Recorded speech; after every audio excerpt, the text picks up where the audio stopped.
لله رب العالمين والصلاة والسلام على أشرف الأنبياء وسيد المرسلين سيدنا محمد وعلى آله وأصحابه أجمعين. اللهم صل على سيدنا محمد وعلى آل سيدنا محمد كما صليت على إبراهيم وعلى آل إبراهيم في العالمين إنك حميد مجيد. قال الله تبارك وتعالى في كلامه المجيد: أعوذ بالله من الشيطان الرجيم بسم الله الرحمن الرحيم. هنالك دعا زكريا ربه قال رب هب لي من لدنك ذرية طيبة إنك سميع الدعاء. فنادته الملائكة وهو قائم يصلي في المحراب أن الله يبشرك بيحيى مصدقا بكلمة من الله وسيدا وحصورا ونبيا من الصالحين. قال رب أنى يكون لي غلام وقد بلغني الكبر وامرأتي عاقر. قال كذلك الله يفعل ما يشاء. قال رب اجعل لي آية. قال آيتك ألا تكلم الناس 3 أيام إلا رمزا واذكر ربك كثيرا وسبح بالعشي والإبكار. قال المؤلف والمفسر رحمه الله تعالى: لما رأى زكريا عليه السلام أن الله يرزق مريم عليه السلام فاكهة الشتاء في الصيف وفاكهة الصيف في الشتاء طمع حينئذ في الولد، وإن كان شيخا كبيرا قد بهن منه العزم واشتعل الرأس شيبا، وكانت امرأته مع ذلك كبيرة وعاقرا، لكنه مع هذا كله سأل ربه وناداه نداء خفيا. اب مفسر رحمت اللہ علیہ ان آیات کی تفسیر میں فرماتے ہیں کہ جب زکریا علیہ السلام نے یہ دیکھا کہ اللہ تبارک و تعالی رزق دیتے ہیں بی بی مریم علیہ السلام کو بے موسم پھل جو ہیں، گرمیوں کے پھل سردیوں میں اور سردیوں کے پھل گرمیوں میں، اس وقت آپ کے دل میں بھی یہ تمنا پیدا ہوئی کہ میں چاہے بوڑھا ہو چکا ہوں، بال سفید ہو گئے، بیوی بھی بوڑھی ہو گئی اور بانج بھی، لیکن اس سب کے باوجود انہوں نے اپنے اللہ تبارک و تعالیٰ سے خفیاً یعنی بڑی عاجزی سے بڑے خفی الفاظ میں اللہ تبارک و تعالیٰ سے دعا کی. وقال رب هب لي من لدنك ذرية طيبة. انہوں نے دعا کی کہ اے پروردگار عالم، آپ اپنی رحمت سے مجھے بہتر اولاد عطا فرمائیں، ولدن صالحا، لڑکا عطا فرمائیں جو صالح ہو. انک سمیع الدعاء، تحقیق دعا سننے والے آپ ہیں، آپ کی ذات ہے جو دعاؤں کو سنتی ہے اور پورا کرتی ہے. قال اللہ تعالی: فنادته الملائکۃ وهو قائم يصلي في المحراب، ای خاطبته الملائکۃ شفاعا خطابا اسمعته وهو قائم يصلي في محراب عبادته ومحل خلوته ومجلس مناجاته وصلاته.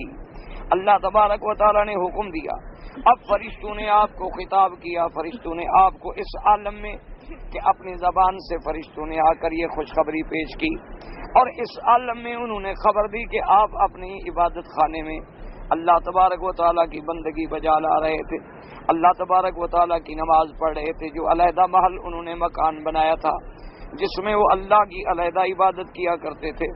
ثم اخبر تعالی اما بشرته بالملائکہ، اب اللہ نے خبر دی کہ ہم نے جو ملائکہ کو حکم دیا تو ملائکہ نے میرے حکم پر کیا خوشخبری دی. ان اللہ یبشرک بیحییٰ ای بولد یوجد لک من صلبک اسمہ یحییٰ، کہ اللہ تبارک و تعالیٰ آپ کو خوشخبری دیتے ہیں آپ کو بیٹا دیں گے جس کا نام یحییٰ ہوگا اور وہ آپ کی صلب میں سے ہوگا. قال قتادہ وغیر انما سمی یحییٰ لأن اللہ احیاہ بالایمان. اب مفسر حضرت قتادہ رحمۃ اللہ علیہ فرماتے ہیں کہ اس بچے کا نام یحییٰ جو رکھا گیا تو وجہ یہ ہے کہ یحییٰ جو ہے یہ حیات کا مادہ ہے کہ اللہ نے گویا ان کو ایمان پہ زندہ کیا، اللہ نے ان کو نبوت کے لیے مختص کیا، اس لیے یحییٰ کہا گیا. جیسے ہمارے ہاں یا اس کا ترجمہ ہوتا ہے کہ لمبی عمر والا، جیسے ہم کہتے ہیں نا عمر دراز، تو یا کا لغوی ترجمہ یہ بھی ہے. اور یہ بھی ہے کہ اللہ نے ان کو حضرت زکریا علیہ السلام کی دعا پر بشارت عطا فرمائی اور ایمان پہ حیات بخشی۔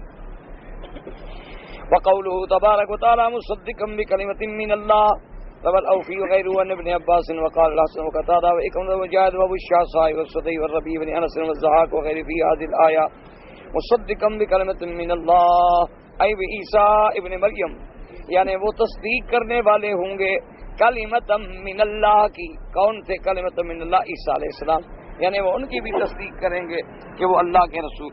قال ربیع بن انس من صدق عیسیٰ ابن مریم، حضرت ربیع بن انس فرماتے ہیں کہ وہ سب سے پہلے شخص ہیں جنہوں نے حضرت عیسیٰ ابن مریم کی تصدیق کی۔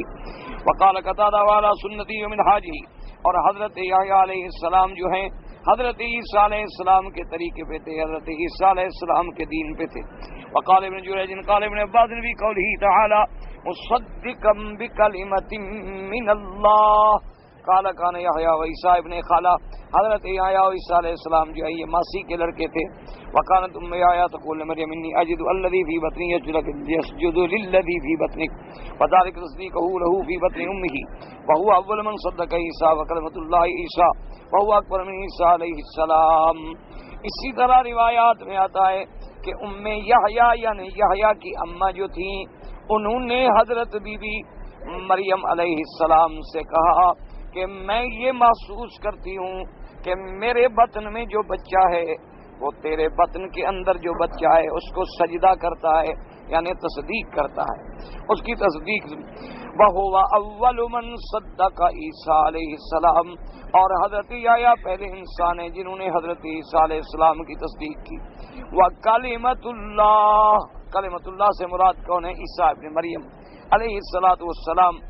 ان کو کلمۃ اللہ اس لیے کہا جاتا ہے کہ وہ شان کن فیکون سے پیدا ہوئے، یعنی اللہ نے ان کو بغیر باپ کے پیدا فرمایا۔ باقی یہ پیٹ میں سجدہ کرنا یا یہ کیفیتیں جو ہیں یہ یحییٰ علیہ السلام کے نبیوں کے معجزات ہیں، اور یہ ایک دوسرے کی تصدیق کا گویا کہ ایک ذریعہ ہے جو اللہ تبارک و تعالی جھولے میں عیسیٰ علیہ السلام کو بولنے کی طاقت دے سکتے ہیں، وہ بطن میں بھی یہ مقامات عطا فرما سکتے ہیں۔ باقی یہ باتیں حجت نہیں بن جاتی کہ پیغمبر کے لیے سجدہ جائز ہو جائے یا کسی اللہ کے ولی کے لیے سجدہ جائز ہو جائے، نہ، کیونکہ جب اللہ کا ایک حکم نص قطعی آ جائے تو پھر اس نص پہ اس حکم پہ بندے نے چلنا ہے۔ ایسے واقعات جو ہیں معجزات ہیں، ایسے واقعات جو ہیں کرامات ہیں، ایسے واقعات جو ہیں ارہاسات ہیں، یعنی جیسے حضور صلی اللہ علیہ وسلم کے پیدائش سے بھی پہلے تقریباً یعنی 900 سال، اور بعض روایات میں ہے 700 سال، طبع اکبر جس نے اللہ کے کعبے پہ غلاف چڑھایا تھا، سب سے پہلے غلاف ڈالنے والا وہ شخص تھا۔ اس نے باقاعدہ اپنا شاہی فرمان لکھ کے اپنی نسل میں چھوڑا، اور وہی فرمان پھر اس کی نسل در نسل چلتا آیا۔ اس فرمان میں اس نے لکھا تھا کہ میں طبع ہوں من طبابعۃ الیمن، طبع اکبر اس کا لقب تھا، اور اس نے لکھا کہ میں آپ کو خط لکھ رہا ہوں کہ میرا یہ ایمان ہے کہ آپ اللہ کے رسول ہیں، اور ساتھ یہ بھی لکھا کہ میرا ایمان ہے کہ آپ خاتم الانبیاء والمرسلین، یعنی حضور کے پیدا ہونے سے بھی 700 سال پہلے، اور اگر میری زندگی میں آپ کا وجود ہوتا تو میں آپ کا مددگار، آپ کا معاون، آپ کا وزیر اور آپ کا رشتہ دار ابن ام ثابت ہوتا، لیکن مجھے اگر یہ موقع میسر نہ آ سکا تو میرے آپ قیامت میں گواہ ہوں گے کہ میں نے آپ پر ایمان لایا ہے اور آپ کی رسالت کا اقرار کیا، اور اس پر اس نے مہر لگائی اور دستخط کیے اور لکھا للہ الامر من قبل ومن بعد، ہر حکم جو ہے اللہ کے لیے ہے، ہر امر جو ہے وہ اللہ کے لیے ہے۔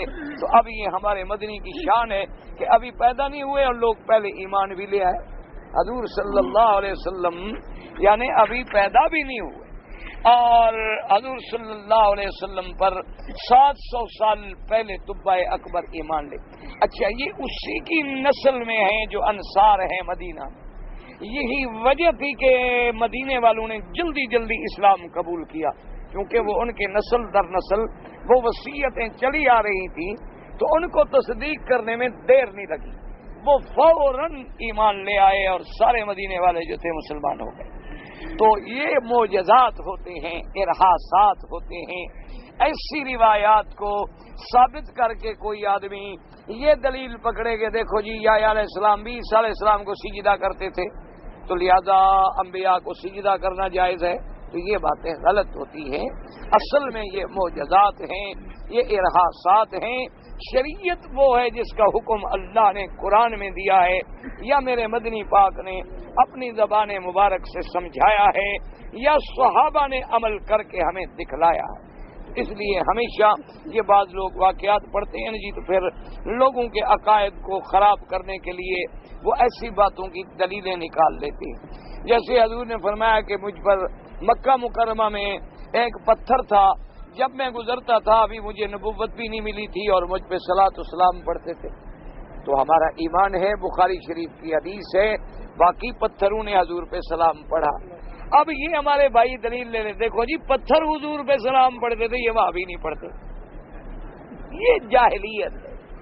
اللہ کے بندے کون ہے جو حضور پہ سلام نہیں پڑھتا؟ جو نماز پڑھتا ہے سلام نہیں پڑھتا؟ جب بھی آپ نماز پڑھتے ہیں تو کیا کہتے ہیں؟ السلام علیکہ ایھا النبی ورحمۃ اللہ وبرکاتہ، اور آگے باقاعدہ درود پڑھتے ہیں، اللہم صلی علی محمد وعلی آل محمد کما صلیت علی ابراہیم وعلی آل ابراہیم فی العالمین انک حمید مجید۔ تو کون نماز پڑھنے والا ہے جو حضور پہ صلاۃ بھی نہیں پڑھتا، سلام نہیں پڑھتا؟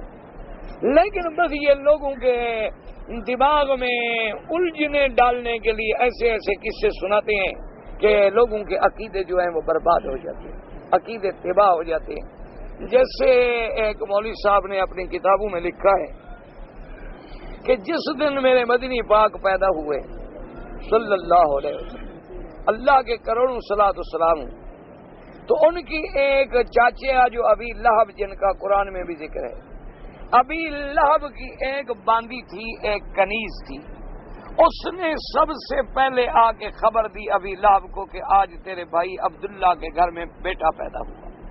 تو اس نے کہا خوشی میں کہ میں تمہیں آزاد کرتا ہوں، آج کے بعد تم آزاد ہو کہ تم نے مجھے بڑی اچھی خبر سنائی ہے کہ میرے بھائی کے گھر میں بچہ ہوا۔ ٹھیک بات ہے بھائی، وہ چاچا ہے اور رشتہ داری کا اتنا قرب ہے، اور اس وقت تو حضور کی نبوت کا کوئی مسئلہ بھی نہیں ان کے سامنے۔ اگر والدین یا چچا یا ماما یا رشتہ دار اپنے رشتہ داروں کے بچوں کی ولادت پہ خوشی نہیں کریں گے تو کیا غم کریں گے؟ رونا شروع کر دیں گے کہ جی کیوں پیدا ہوا۔ لیکن ہمارے مولویوں نے پتہ کیا مسئلہ نکالا؟ کہتے ہیں دیکھو جی ابو لہب بھی میلاد مناتا تھا، یہ وہاں بھی نہیں مناتے۔ ابو لہب جو ہے اس نے بھی میلاد منایا، تو تم اسی کی سنت سے ادا کر رہے ہو۔ کوئی عقل کرو، اگر تم یوں کہہ سکتے ہو تو ہم بھی تو منہ میں زبان رکھتے ہیں کہ پھر تم اسی کی سنت ادا کرتے ہو۔ عقل کرو، رشتہ داری کا مسئلہ ہے، اس وقت تو کوئی یہ دین کا معاملہ ہی نہیں۔ اچھا، جس نے اتنی بڑی تیرے بقول یعنی حضور کی میلاد بنائی، اللہ نے تو قرآن میں لعنت بھیجی اس پر کہ تبت یدا ابی لہب وتب، تو پھر تمہارا بھی وہی انجام ہوگا۔ خدا کے بندو، ایسے مسئلے اللہ کے دین کو بگاڑا نہ کرو۔ اللہ کے دین کی جو بات ہے اس کو اسی حالت میں رکھو، جو حکم ہے اسی کو اسی حکم میں رکھو، پھر دین سلامت رہے۔ اگر اپنی طرف سے جوڑ لگاؤ گے، تم لگاؤ یا ہم لگائیں، نتیجہ یہ نکلے گا کہ دین بگاڑ دیں گے اور ہم اپنی عاقبت خراب کر دیں گے۔ اللہ کے دین کا تو کوئی نقصان ہوگا نہیں، نقصان تو پھر بھی ہمارا ہوگا کہ ہم نے مسئلے کو بدل ڈالا اور یہودی علماء کی طرح تحریف کر دی اور قیامت میں عذاب کے مستحق بن گئے۔ دنیا میں تو واہ واہ ہو گئی جی، بڑا مولوی ہے، بڑا مولوی ہے، دیکھو جی کیسے دلیل لے کے آ گیا، ماشاءاللہ کمال ہے جی، اس کی نظر گئی ہے لیکن ہماری نظر نہیں گئی۔ یہ باتیں نہیں ہوتی. اللہ کے دین کو اپنی طرف سے نہ بدلیں. اللہ کا قرآن سمجھنا ہے تو پھر میرے مدنی سرکار کی فرمان میں سمجھ آئے, اور میرے مدنی سرکار کی بات کو سمجھنا ہے تو پھر جو ہے وہ بات تمہیں صحابہ کے عمل میں سمجھ آئے. ابھی مجھے ایک دوست نے نماز کے بعد ایک خط دیا ہے اور بتایا کہ ہمارے علاقے میں اپنا قادیانی بڑا زور پکڑ رہے ہیں سنگھڑ کے علاقے میں. اللہ ان کے فتنے سے سندھ کو محفوظ رکھے, ہر علاقے کو محفوظ رکھے, ہر مسلمانوں کو بتائے. اچھا, اس بیچارے نے بڑے افسوس سے کہا کہ وہاں بعض مولوی ہیں دعویٰ بھی کرتے ہیں کہ ہم حدیث سمجھنے والے, حدیث پہ چلنے والے ہیں, وہ ان کے جنازوں میں شریک ہوتے ہیں, ان کے خوشی غمی میں شریک ہوتے ہیں, کہتے ہیں جی حدیث میں تو نہیں آیا کہ ایسا نہ کرو. اب اندازہ کرو یہ ہمارے عقل کا قصور ہے. اللہ تبارک و تعالی رحمت فرمائے. بھئی جب میرے پاک نبی نے یہ فرما دیا کہ میرے بعد, میری بعثت کے بعد جو شخص بھی نبوت کا دعویٰ کرے گا وہ دجال و کذاب ہے, اور پھر سیدنا ابی بکر صدیق رضی اللہ تعالیٰ عنہ نے مسیلمۃ ابن الکذاب جس نے نبوت کا دعویٰ کیا تھا اس سے قتال کیا, جنگ لڑی اور اس کو جہنم واصل کیا اور مسلمانوں کے عقیدوں کو محفوظ رکھا. قادیانیت کے بارے میں پوری امت اسلام میں ایک بھی ایمان والا, ایک بھی جماعت ایسی نہیں ہے جو ان کے کفر پہ متفق نہیں ہے کہ وہ متفق علیہ کافر ہیں, اور جو پہلے مسلمان تھے پھر قادیانی بنے ہیں وہ مرتد ہیں, اور ان کے ساتھ معاملہ جو ہے کفار کا کیا جائے گا تو کافر کی بھی نماز جنازہ ہوتی ہے. تو کہتے ہیں جی حدیث شریف میں لکھا ہوا ہے, حدیث شریف میں یعنی حضور قادیانی کا نام لکھتے تمہارے سمجھنے کے لیے کہ ایک مرزا پیدا ہوگا, غلام احمد اس کا نام ہوگا, قادیان میں پیدا ہوگا اور ربوے میں مرے گا, تب تم سمجھتے کہ حدیث میں آیا. جب آ گیا کہ سلاسون دجالون کذابون, کہ میرے بعد نبوت کے دعوے کرنے والے ایسے لوگ پیدا ہوں گے جو دجال ہوں گے, جو کذاب ہوں گے, میرے بعد کوئی نبی نہیں, کوئی پیغمبر نہیں, کوئی رسول نہیں, کوئی شریعت نہیں, کوئی کتاب نہیں. اور پھر حضور کی زندگی میں مسلمہ پیدا ہوا. اس نے حضور سے اتنی عرض کیا کہ حضور میرے پاس ہزاروں انسانوں کی جماعت ہے, میں سب آپ کے مرید بنانے کے لیے تیار ہوں, صرف آپ مجھے اپنے بعد جو ہے خلافت کا چلو حق دے دیں, آپ کے بعد کچھ عرصہ میری نبوت چلے. حضور نے فرمایا میرے بعد نبوت کا دعوے کرنے والا تو دجال ہے, میرے بعد نبوت کا دعویٰ کرنے والا تو کافر ہے. تو کافروں کے ساتھ نماز رکھنا یا قلبی میل جول رکھنا یا قلبی تعلق رکھنا جو ہے یہ اللہ کے قرآن کے بھی خلاف ہے اور حدیث محمد مصطفیٰ صلی اللہ علیہ وآلہ آلہ وسلم کے بھی خلاف ہے. اب وجہ کیا بنی کہ ہر بات کو ہم نے خود سمجھنے کی کوشش کی اور راستے سے آئے. اسی طرح کوئی آدمی قرآن کو صرف قرآن سے سمجھے, لغت سے سمجھے, گمراہ ہو جائے گا. قرآن تب سمجھ آئے گا جب ساتھ حدیث محمد مصطفیٰ کی, اور حدیث سے مبارک تب سمجھ آئے گی جب صحابہ کا نمونہ سامنے آئے. پھر ہمارے لیے ایک بات تک پہنچنا جو ہے وہ مشکل نہیں رہے گا, کیونکہ حضور نے تفصیل فرما دی اور صحابہ نے عمل کر کے پوری دنیا کے لیے نمونہ دکھلا دی. اگر اس راستے سے ہم ہٹ جائیں گے تو پھر نتیجہ وہی ہے جو اللہ تبارک و تعالی رحمت فرمائے کہ بعض اوقات ایک لفظ کی غلطی جو ہوتی ہے نا جی, ایک نقطے کی غلطی جو ہوتی ہے تو پورے دین و ایمان کے خاتمے کا ذریعہ بن جائے.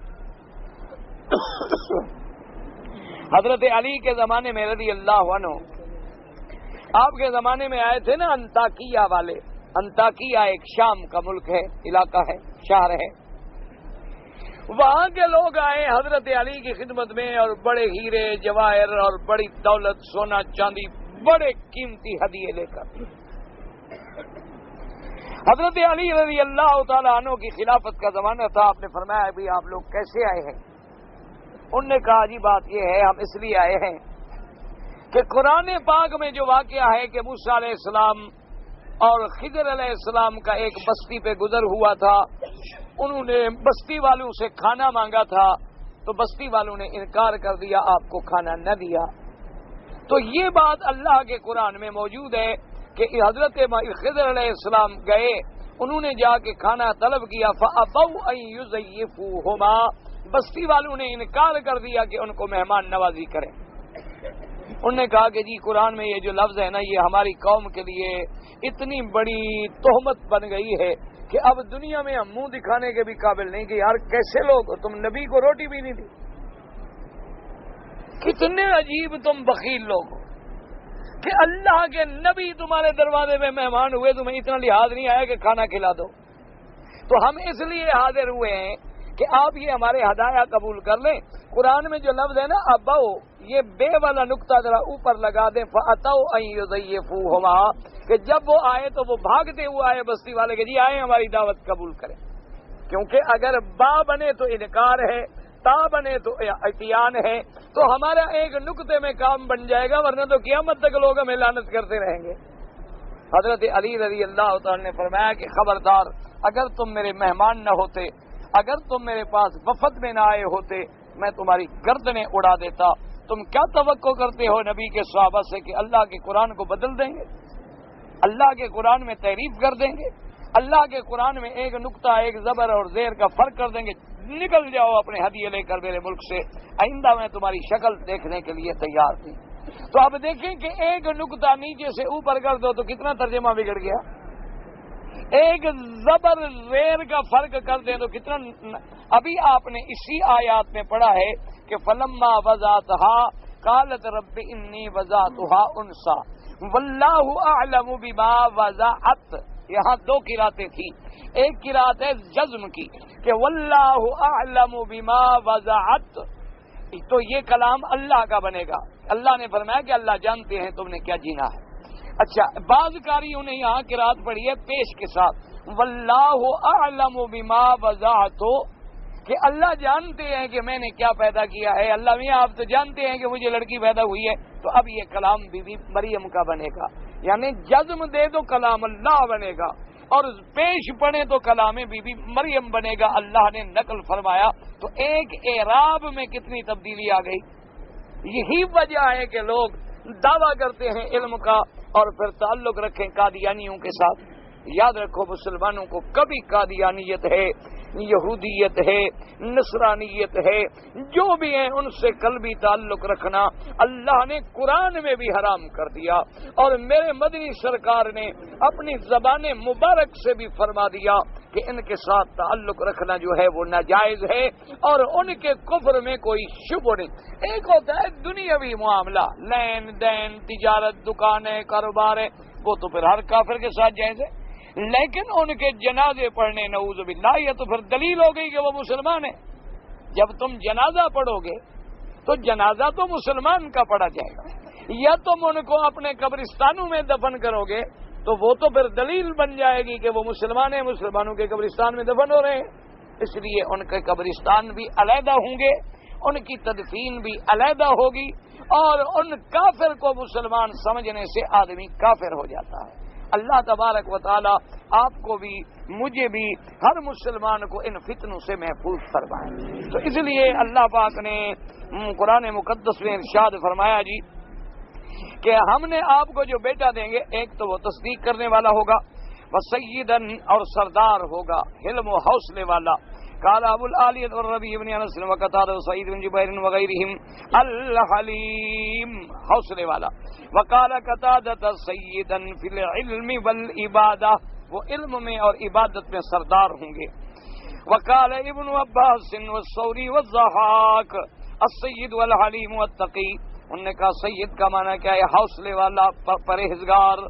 قال سعید المسیب الفقی العالم، انہوں نے کہا کہ سید کا معنی ہے فقہ، فقی، دین کی سمجھ والا، علم والا۔ وقالات یا سید فی خلقہ و دینہ، وہ اپنے اخلاق میں بھی سردار ہوں گے، دین میں بھی سردار ہوں گے. وقال اکرمہ هو الذی لا یغلب الغضب، انہوں نے فرمایا سید وہ ہوتا ہے جس پہ غضب غالب نہ ہو جائے. وقال ابن زید، سید کا معنی کیا ہے؟ شریف. وقال مجاہد وغیرہ هو الکریم علی اللہ عز وجل، انہوں نے کہا سید کا معنی یہ ہے کہ جو اللہ کے ہاں بڑا عزت والا ہے. سارے ترجمے ایک ہیں. وقوله تبارک و تعالی وسورا ونبی من الصالحین، روا عن ابن مسعود و ابن عباس ومجاہد و اکرمۃ سعید بن جبیر و ابی الشعثاء و عطیۃ الاوفی انہم قالوا والذی لا یأتی النساء، حصور کہتی ہیں جو اس کو عورت کی خواہش نہ ہو. وعن ابی العالیہ والربیع بن انس هو الذی لا یولد له ولا ماء له، انہوں نے کہا حصور اس کو کہتی ہیں جس کی اولاد نہ ہو، جس کے اندر وہ مادہ منویہ بھی نہ ہو. وقال ابن ابی حاتم حدثنا ابی قال حدثنا یحیی بن المغیرہ قال انبانا جریر عن قابوس النبی عن ابن عباس بالسور الذی لا ينزل الماء. وقد روى ابن ابی حاتم في هذا حديثا غريبا جدا. وقال حدثنا ابو جعفر محمد بن غالب البغدادي قال حدثني سعيد بن سليمان قال حدثنا عباد عن ابن الأوام عن يحيى بن سعيد المسيب عن ابن العباس لا يدري عبد الله امر عن النبي صلى الله عليه وسلم في قوله وسيدا واسورا قال ثم تناول شيئا من الارض وقال وكان ذكره مثل هذا، یعنی ان کے پاس وہ قوت رجولیت نہیں تھی. یہ روایت بالکل غریب ہے اور ناقابل حجت ہے. وقال ابن آدم حدثنا ابن سنان قال حدثنا يحيى بن سعيد القطان عن يحيى بن سعيد الانصاري انه سمع سعيد بن المسيب عن عبد الله بن عمرو بن العاص يقول ليس احد من خلق الله لا يلقى بذنب من غير يحيى بن زكريا. عبداللہ ابن عمرو بن العاص کہتے ہیں کہ دنیا میں کوئی بندہ ایسا نہیں گزرا کہ جس کی کوئی نہ کوئی خطا نہ ہو الا یحییٰ علیہ السلام، کہ ان سے کوئی خطا نہیں ہوئی، ان سے کوئی غلطی نہیں ہوئی، اور وہ بالکل جو تھے معصوم تھے، پاک تھے. ثم کرا سعید وسیدا وحسورا ثم اخذ شيئا من الارض فقال حسور من كان ذكره مثل ذلك. انہوں نے کہا کہ حسیر کا معنی یہ ہے کہ جو نہ مرد ہو. اس کے بعد جناب فرماتی ہیں واشار يحيى ابن سعيد القطان بطرف اصبعه السبابه فهذا موقوف اصح اسناد من المرفوع.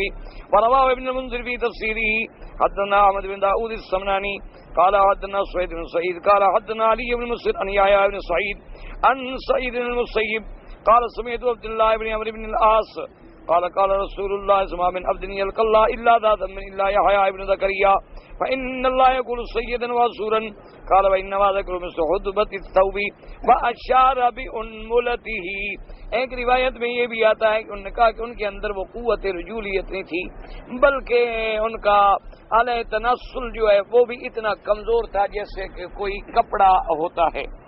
اس کے بعد فرماتی ہیں وقال یاد مدنابی قال حدثنا عیسیٰ بن حماد ومحمد بن سلمة المرادي قال حدثنا حجاج بن سليمان المقري عن ليث بن سعد بن محمد بن يجان القعقاع عن النبي صالحا عن ابي هريره رضي الله تعالى عنه ان النبي قال كان كل ابن ادم يذكر الله بذنب يعذب عليه ان شاء او يراه الا يحيى بن زكريا فانه كان سيدا وسورا ونبيا من الصالحين.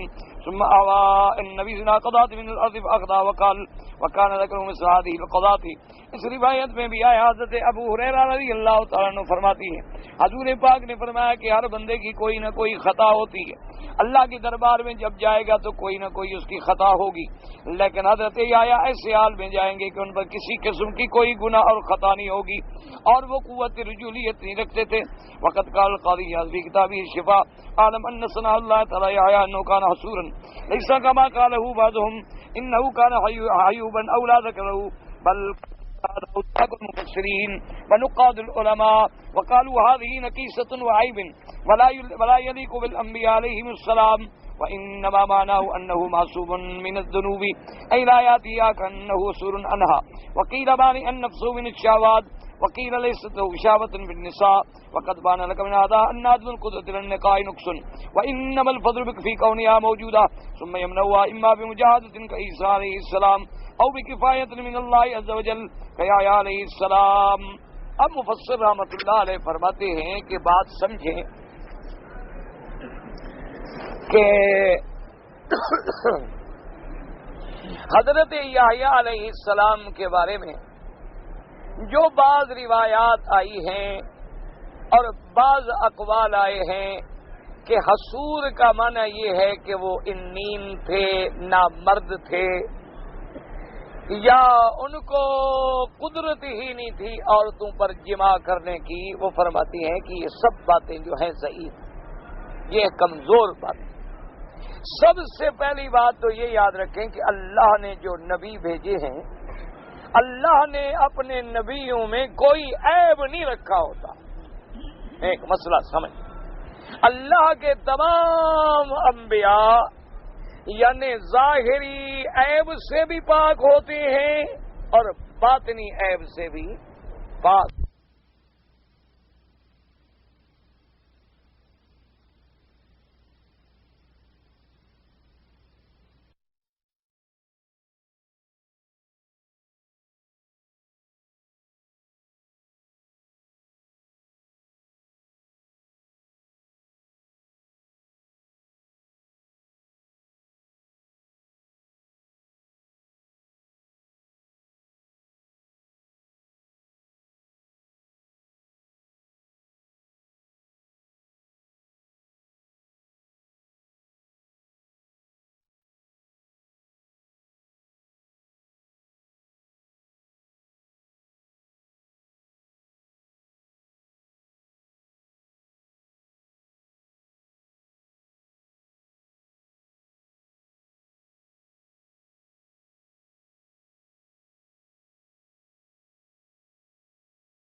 رسالت و نبوت کے لیے۔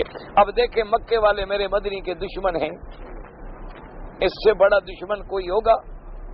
انہوں نے میرے نبی پاک پر جادوگر کا الزام تو لگایا کہ جی نبی نہیں ہیں بلکہ جادوگر ہیں۔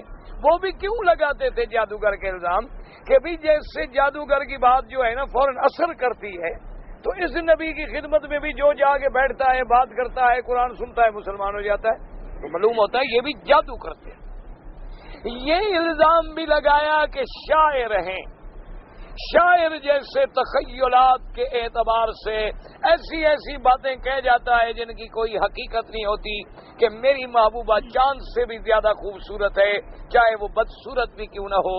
اسی طرح اللہ کے نبی بھی ایسی باتیں کہتے ہیں، میں آسمان پہ گیا تھا، سارا علاقہ فتح ہو جائے گا، سارا عرب فتح ہو جائے گا، ساری دنیا میں میرا دین پہنچے گا۔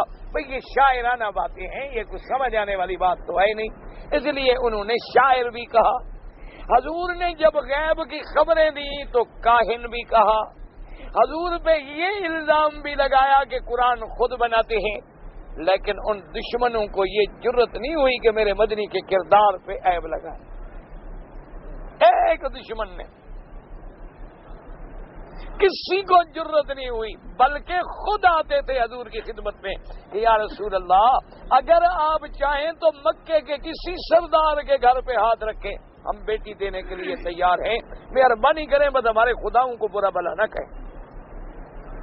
کسی ایک آدمی نے بھی میرے مدنی کی ذات پر، آپ کے اخلاق پر، آپ کے کریکٹر پر، آپ کے معاملات پر، آپ کی شکل و شباہت پر، آپ کی صورت و سیرت پہ الزام نہیں لگا سکتے. اس لیے ہمیشہ یاد رکھیں کہ اللہ کے نبی ان عیبوں سے پاک ہو.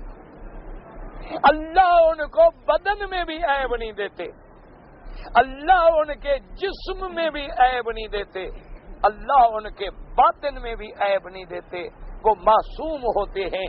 اسی لیے بعض لوگوں نے یہ جو قصے کہانیاں آپ نے بھی سنی ہوں گی بیان کرتے ہیں نا جی کہ حضرت ایوب علیہ السلام کو کیڑے پڑ گئے تھے، سر سے لے کر پاؤں تک کیڑے تھے، آپ کو شہر سے باہر نکال دیا گیا، پھر وہ کیڑے زبان پہ آ گئے. سب جھوٹی روایات ہیں، اسرائیلی روایات ہیں جن کا حقیقت سے کوئی تعلق نہیں ہوتا. اللہ اپنے نبی کو کبھی ان کی شان میں ایسی کمی نہیں کرتے کہ وہ لوگوں کے نزدیک عیب والی چیز بن جائے. اللہ کے نبی اس مقام سے پاک ہوتے.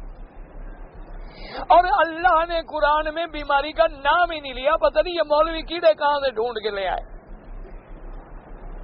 دعا کرو اللہ ہمارے مولویوں کو ہدایت. ہم جب بگڑے ہیں نا تو سارا کام ہم سے بگڑا ہوا ہے، کیونکہ انجن خراب ہو جائے بھلا ٹرین چلتی ہے. انجن اگلے دن میں اخبار میں پڑھ رہا تھا کہ ایک انجن صاحب چلے گئے اگلے اسٹیشن پہ، ڈبے پچھلے اسٹیشن پہ کھڑے رہے. ماشاءاللہ وہاں جا کے ڈرائیور صاحب کو جو خیال آیا نا، پیچھے دیکھا تو ڈبے تو ہیں نہیں، میں تو اکیلا آ گیا ہوں. اب یہی حال ہے ہمارا کہ انجن الگ ہے، ڈبے الگ. وجہ کیا ہے کہ مولوی اور پیر پٹڑی سے اتر گیا.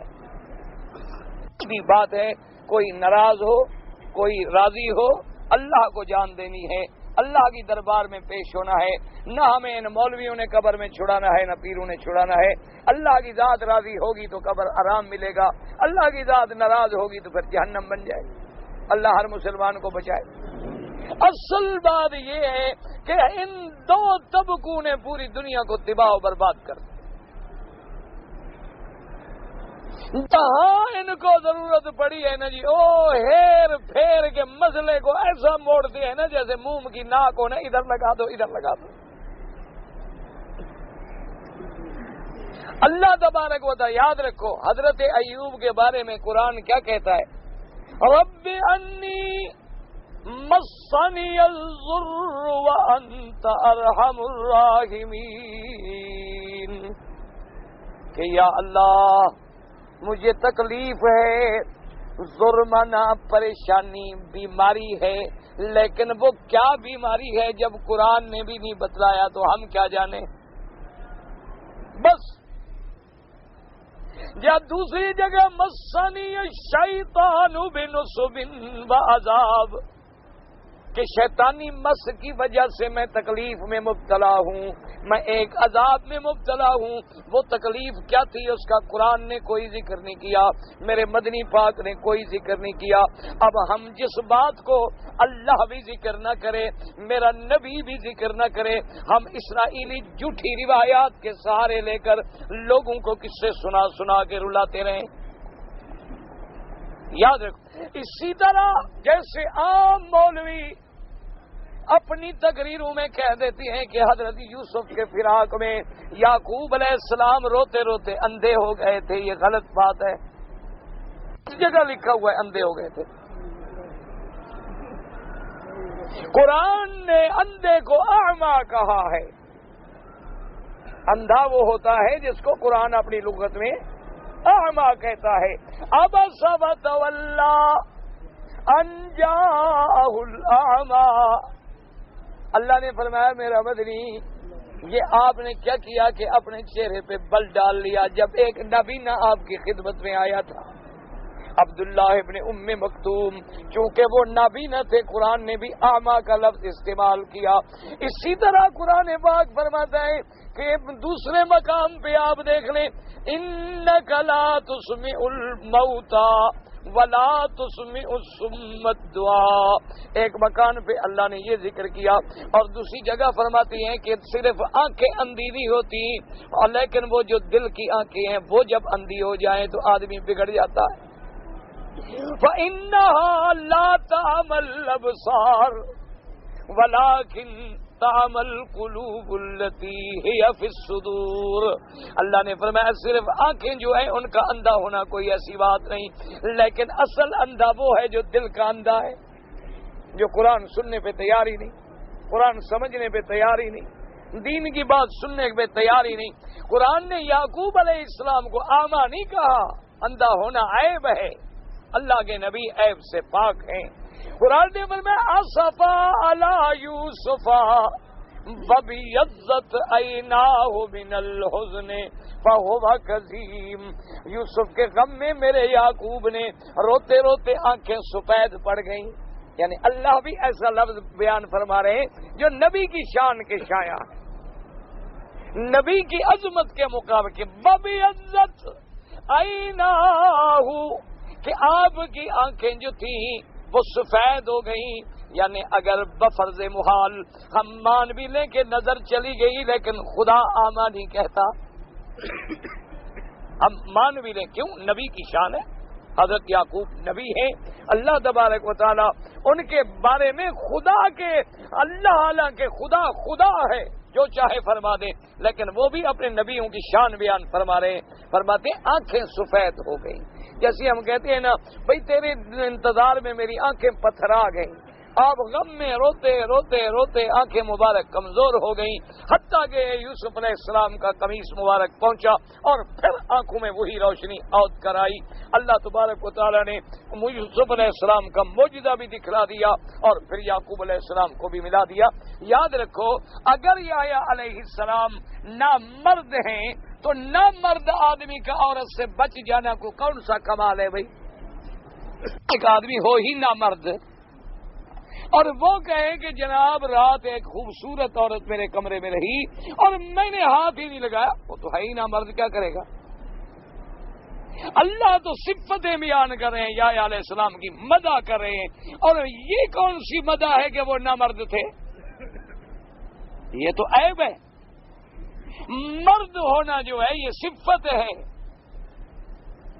قوت مردمیت جو ہے یہ صفت ہے، اور کسی کو کہیں کہ وہ نامرد ہے تو یہ تو نقصان ہے، یہ تو عیب ہے، اور نبی عیب سے پاک ہوتے، نبی عیب والے نہیں ہوتے، اللہ ان کو عیب نہیں دیتے، نہ ان کے بدن میں، نہ ان کے خلق میں، نہ ان کے اخلاق میں۔ معنی یہ تھا کہ اتنے نفس کو روکنے والے ہیں کہ گویا عورتوں کی خواہش ہی نہیں رہی، یعنی یوں سمجھ لو کہ گویا وہ مرد ہی نہیں تھے۔ جیسے کوئی کہے کہ بھئی فلانا آدمی تو بھئی ایسا عورتوں سے دور ہے کہ جی ہمیں تو شبہ ہے کہ پتہ نہیں مرد بھی ہے کہ نہیں ہے، ورنہ یہ نہیں کہ عیسیٰ حضرت یحییٰ علیہ السلام نہ مرد تھے، نا، اللہ کے خوف کا ایسا غلبہ تھا کہ عورتوں کی طرف نظر بھی نہیں جاتی تھی باوجود مرد ہونے کے۔ اور یہ بھی یاد رکھیں اللہ اپنے نبیوں کو سارے بندوں سے زیادہ طاقت دیتے ہیں، انبیاء کی طاقت بھی نرالی ہوتی ہے، ان کی قوت بھی نرالی ہوتی ہے، ان کی شان بھی نرالی ہوتی ہے، لیکن اس کے باوجود ان کو اپنے نفس پہ ایسا کنٹرول ہوتا ہے کہ جیسے بی بی عائشہ سے پوچھا گیا کہ حضور کے بارے میں بیان کریں آپ کے، انہوں نے کہا کہ جب وہ چاہتے تھے نفلی روزے رکھنے تو معلوم ہوتا تھا کہ افطار ہی نہیں کریں گے، اب روز ہی روزہ، اور جب چھوڑ دیتے تھے نفلی روزے تو معلوم ہوتا تھا اب آپ کبھی رکھیں گے بھی نہیں۔ اسی طرح حضور صلی اللہ علیہ وسلم کی 11 نکاح ہوئے ہیں، 9 بیویاں ہیں، لیکن اس کے باوجود یہ عالم تھا کہ ساری ساری رات مصلے پہ گزر جاتی ہے اور پاؤں سوج جاتے ہیں۔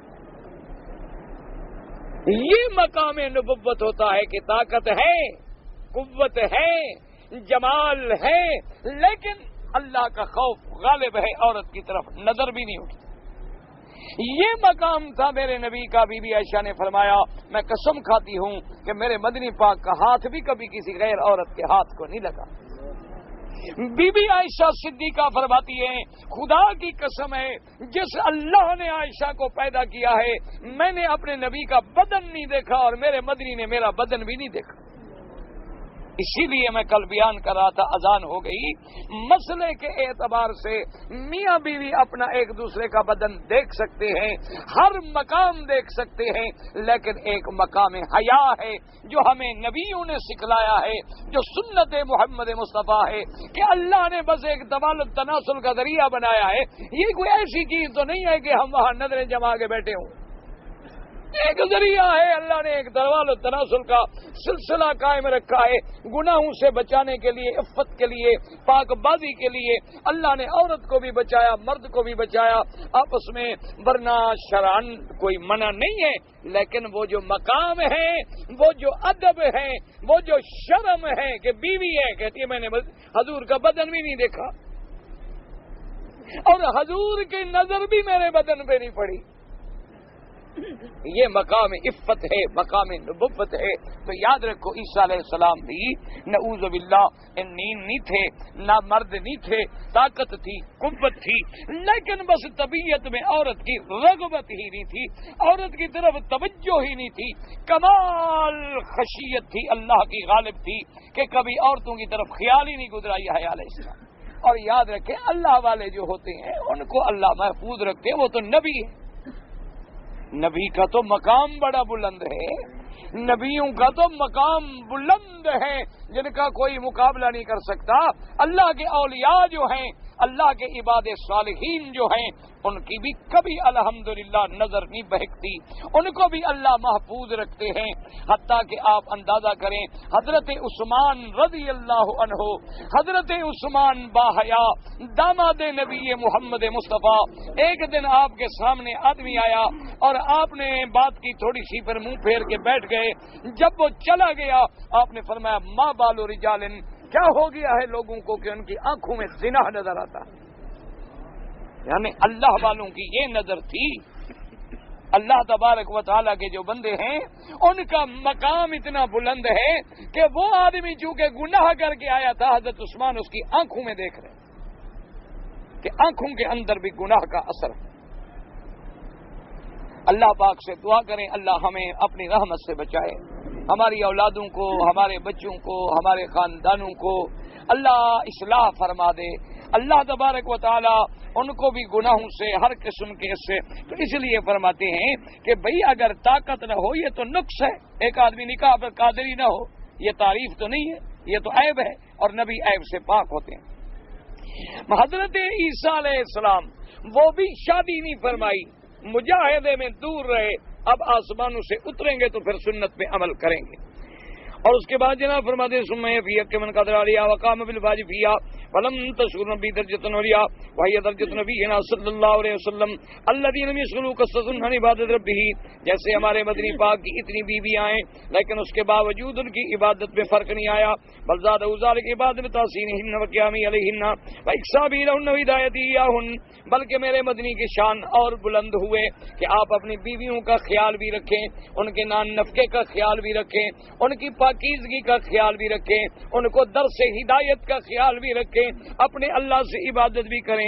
بلکہ صلاح علیہ من حضور دنیا ہوا وانکان من حضور دنیا غیری ہی، بلکہ علماء نے لکھا ہے کہ میرے مدنی پاک نے اتنی زیادہ شادیاں جو فرمائی ہیں، حالانکہ شادی میرے مدنی پاک کی کوئی لذت کے لیے نہیں تھی، بلکہ یہ بھی ایک دین کا حکم تھا کہ آپ کی نبوت کو اللہ نے قیامت تک رکھنا تھا، لہذا داخلی زندگی جو ہے وہ بھی امت کے سامنے آ جائے، ورنہ حضور کو کوئی ایسی رغبت یا خواہش نہیں تھی۔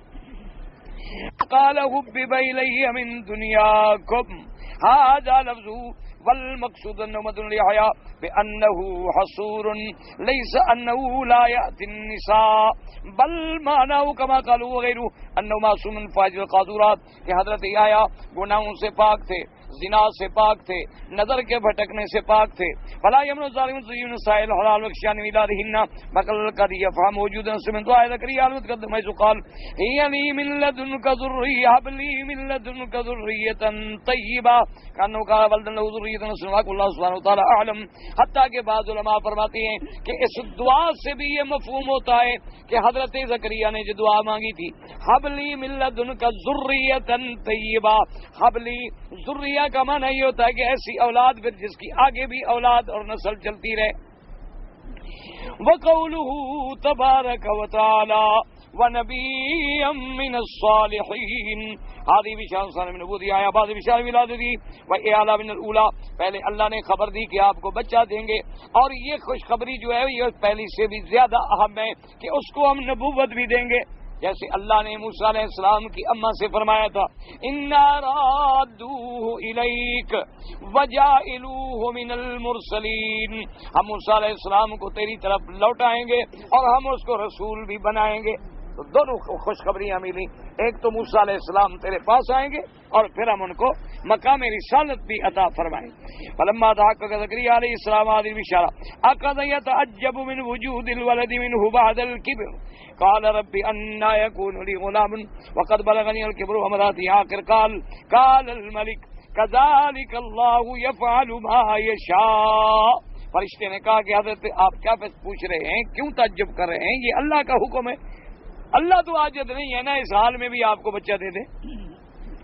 هكذا امر الله عظیم لا يعجزه شيء ولا يتعاظم امر.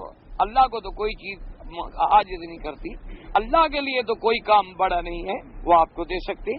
قال رب اجعل لي آیہ ای علامۃ استدل بها على وجود الولد مني قال آیتک اللہ تکلم الناس ثلاث ایام الا رمزا ای اشارۃ لا تستطيع النطق مع انك صبي صحيح كما في قوله ثلاث ليال سويا ثم امر بكسر تكبير سويا الحال فقال تعالى واذكر ربك كثيرا وسبح بالعشي والابكار. اب جناب مفسر رحمۃ اللہ علیہ فرماتی ہیں کہ حضرت پاک حضرت زکریا نے اللہ سے نشانی مانگی کہ اللہ مجھے کوئی نشانی بتلا دیں جب مجھے سمجھ آ جائے. اللہ نے فرمایا کہ نشانی یہ ہے کہ جب تمہیں ہم وہ بچہ دیں گے تو تم اشارے سے بات تو کرو گے لیکن زبان سے بات نہیں کر سکو گے. لیکن تیری زبان پہ دنیا کی بات ہم نہیں آنے دیں گے، لیکن میری تسبیح پہ زبان چلے گی، میرے ذکر پہ زبان چلے گی، اور ہم تمہیں حکم دیتی ہیں کہ تم میرا ذکر کرو ہر حال میں. فرمایا کہ وہ سیاتی طرف آخر بھی بستیاد المقام فی اول سورۃ مریم انشاءاللہ تعالی. اب مفسر رحمۃ اللہ علیہ فرماتے ہیں کہ انشاءاللہ تبارک و تعالی اللہ کو منظور ہے تو جب سورۃ مریم پہ پہنچیں گے اس کے بعد جو ہے ماشاءاللہ ہم اس پر اور مزید تفصیل جو ہے بیان کریں گے. واللہ تعالی اعلم وعلمہ اتم. اور انشاءاللہ میرا کل سفر ہے، دعا بھی فرمائیں کہ اللہ صحت عافیت کے ساتھ اور اپنی رضا کے لیے اور اپنے دین کو پھیلانے کے لیے سفر کو باظفر بنائیں اور کامیاب فرمائیں. تو انشاءاللہ تقریباً ایک ہفتہ میں غائب ہوں گا. ایک جمعہ والے دن 6 سال کی بچی نے طواف کیا، 4 چکر لگا کے تھک گئی، اس کے 2 دن بعد 3 چکر لگائے، کوئی حرج نہیں، کیونکہ لڑکی بالغ نہیں ہے، اس پر احکام نہیں ہوتے شریعت کے جب تک کہ بالغ نہ ہو جائے. یہ تو ہمیں اسلام حکم دیتا ہے کہ چھوٹے بچوں کو ساتھ لے چلو تاکہ تمہیں ہم ثواب بھی دے دیں گے اور بچے بھی سیکھ جائیں گے کہ طواف کیا ہوتا ہے، عمرہ کیا ہوتا ہے، حج کیا ہوتا ہے، نماز کیا ہوتی ہے. لیکن اس پر کوئی غلطی ہو تو کوئی جرمانہ نہیں ہوتا بچوں پر. اس نے 3 چکر لگائے، 4 لگائے، جو بھی لگائے سب ٹھیک ہے.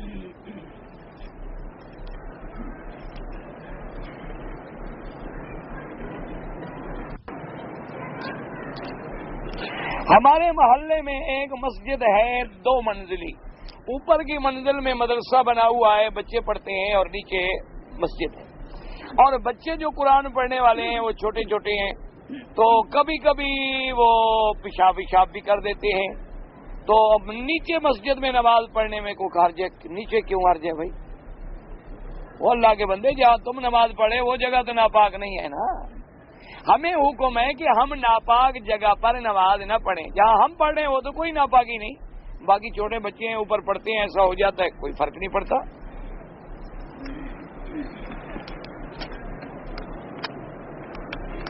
دفن کرنا جو ہے کون سے نبی کی سنت ہے؟ ہمیں تو اپنے نبی کی سنت کا پتہ ہے. باقی تم تاریخیں ڈھونڈ نکالو. قرآن میں البتہ موجود ہے کہ جب قابیل نے اپنے بھائی حابیل کو قتل کر دیا، اب بدبخت نے قتل تو کر ڈالا، قتل کرنے کے بعد احساس ہوا کہ میں اس کو کیسے چھپاؤں، کدھر کروں؟ تو اللہ نے، خدا کی شان ہے کہ کوے آئے، ایک کوا مر گیا، باقی کووں نے مٹی کھودی اور اس کوے کو اس کے اندر رکھا اور اوپر مٹی دے کے چلے گئے.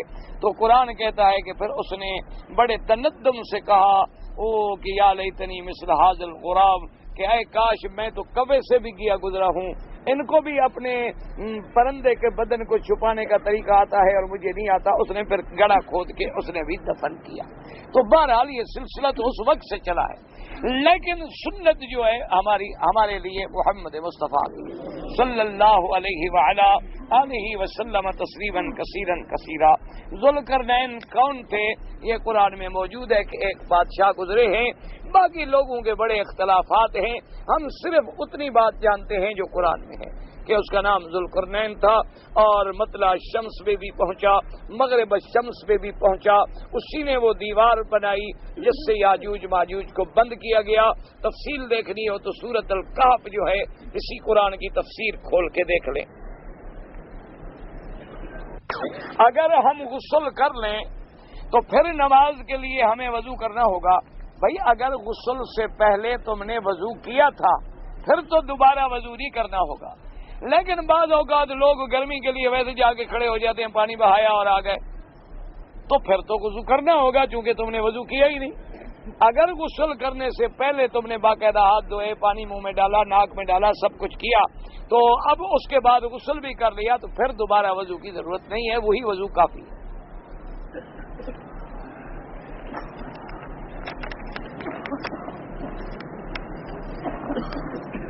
اگر ہندو کی بنی ہوئی ہاتھ کی کوئی چیز ہو تو ہم کھا سکتے ہیں.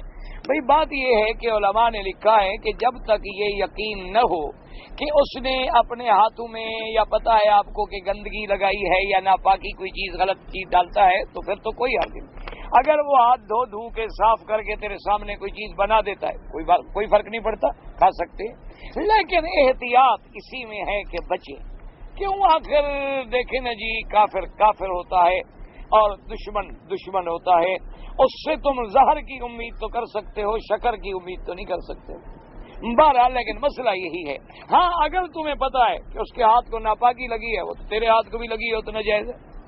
اگر تیرے سامنے اس نے ہاتھ دھوئے ہیں، ہر چیز صاف ہے، برتن صاف ہیں، تمہیں کھانا پکا کے دیا، چائے بنا کے دی، جیسے ہوٹل ہوتے ہیں، ہم کئی دفعہ جاتے ہیں تو راستے میں ایسا ہوتا ہے.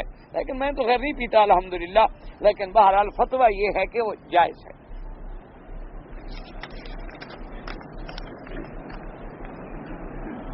احرام جو ہے اگر باندھنے سے پہلے ہم خوشبو لگا لیں کوئی حرج نہیں. خوشبو لگانا سنت ہے لیکن بدن پر، کپڑے پر نہیں. احرام کی چادروں کو خوشبو نہ لگائیں، یعنی غسل کر کے خوشبو آدمی بدن کو لگا دے پھر چادریں باندھ لے، کوئی حرج نہیں. لیکن کپڑے پہ خوشبو نہ لگائیں چونکہ وہ تو جاتی ہی نہیں، وہ تو رہ جائے گی پھر، ورنہ کپڑے پہ لگائیں گے تو دم پڑ جائے گی.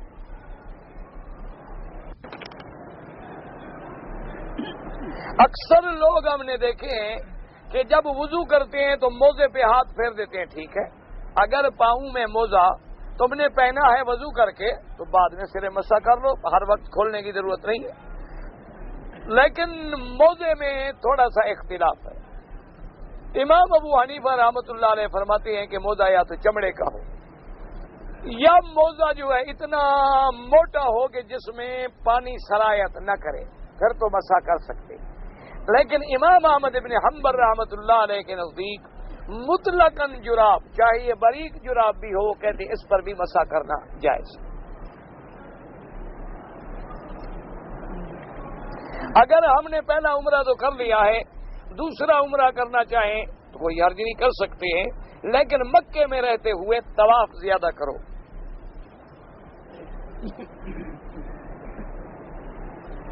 ایک شخص پر حج فرض ہو گیا مگر اسے کسی اور شخص نے سفر حج کے لیے سارا خرچہ دے دیا، کوئی بات نہیں، جب اس نے دے دیا تو اس کا ہو گیا نا، ہو گیا، حج فرض ہو گیا، انشاءاللہ ادا ہو گیا۔ حجر اسود کے علاوہ باقی کسی دیوار کو چومنا جائز نہیں ہے، صرف